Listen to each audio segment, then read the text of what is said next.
What's up? How's it going? Welcome to Dave's Watch channel, and for this video I'm going to be talking about Patek Philippe and my experience with the brand and ownership of these watches. Well, this is my third Patek Philippe. My first was a 5107G Calatrava, beautiful watch in white gold, stunning piece, crown guards, date wheel, 37 millimeters, beautiful watch.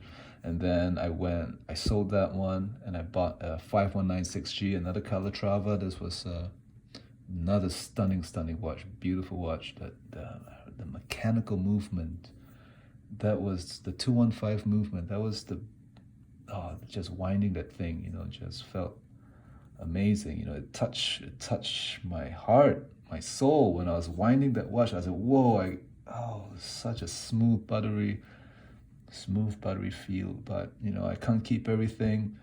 I sold that because this one came up on the market, and I always wanted to experience ownership of the Nautilus. And we all know what the prices of the steel Nautiluses go for. They're trading for about 65,000 US dollars, which is insane. I mean, when I first started collecting watches, they were only going for about 25,000 US dollars.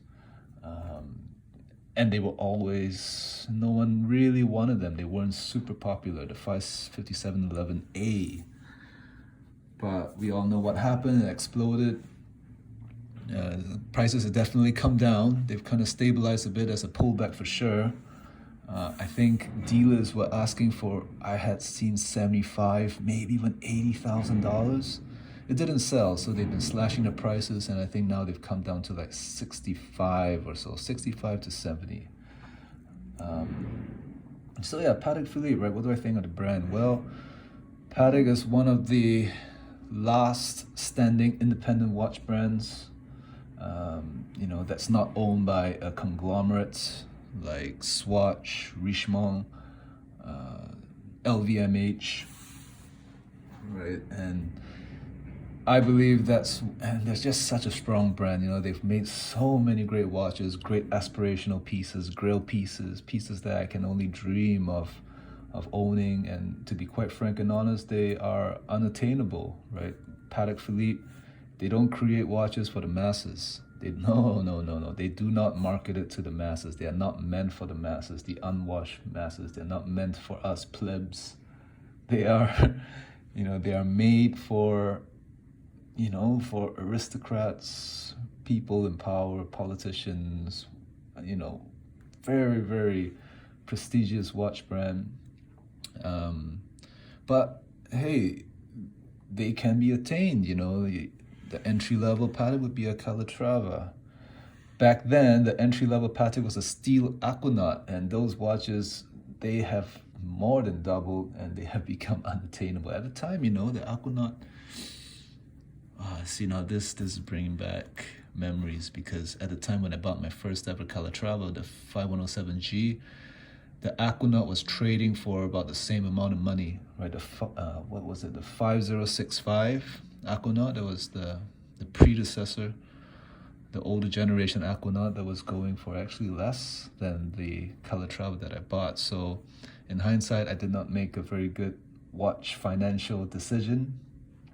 But I bought the Calatrava because I liked it and because I was looking for a dress watch.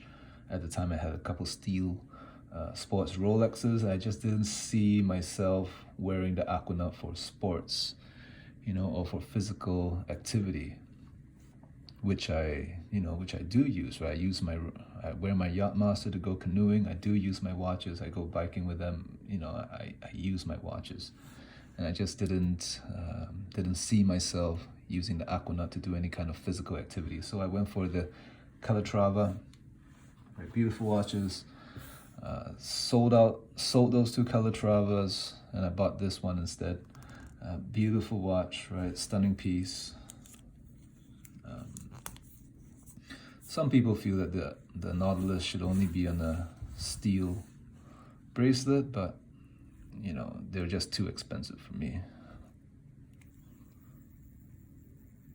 Right. Beautiful piece. On the leather strap, I have the rubber strap as well. And yeah, so interestingly enough, a couple of videos ago, I was talking about why Rolex, Patek, and AP was just on a league of its own, why they were so coveted, why they're so desired, why people want these watches, why they hold the value, and simply because, you know, they make great products and they call the shots. They are independently owned. They you know, they do not have to, you know, they do not have to bow down to huge conglomerates like Richemont, Swatch, LVMH. LVMH recently bought Tiffany's. And Tiffany, I believe they sell Pateks in some of their boutiques. So I'm not sure what's going to happen because LVMH also owns Tag Heuer, they own Hublot, they own Zenith. So, you know, will they be selling them alongside the Patek? I'm not sure, but I'm not sure how or if this will affect Patek Philippe sales. That you know, because now LVMH has acquired Tiffany's, but we'll see what happens, right?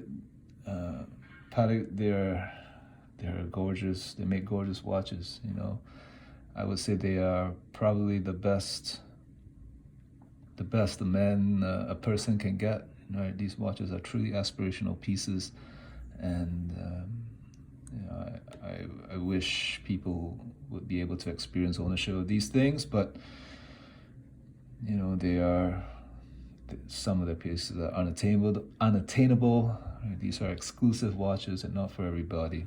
There's a level of exclusivity with these things, but I think it's worthwhile, you know, at least owning it once in your life, right? Aim for these things. What do they say in Patek? You never actually own a Patek. You only pass it down through the generations.